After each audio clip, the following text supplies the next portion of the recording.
139 della Polizia di Stato, 10° reparto volo della Polizia di Stato di Venezia, appunto, che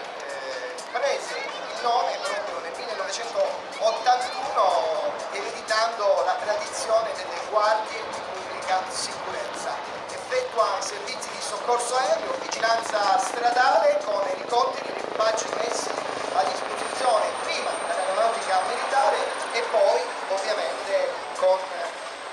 gli elicotteri messi e dati in dotazione proprio al reparto di volo. Il reparto di volo della Polizia di Stato, il bianco e il blu inconfondibile, così come il bianco e il blu delle pantere che vediamo sfrecciare per le vie delle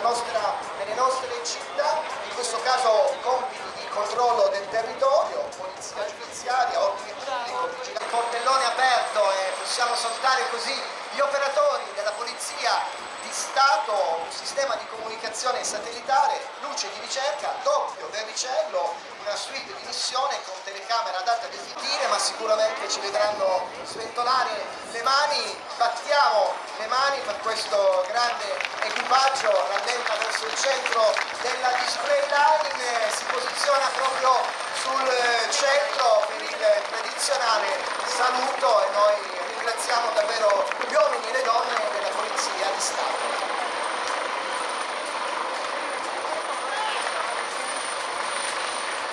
Gli operatori del Vericello ci stanno salutando, ricambiamo così il saluto, ecco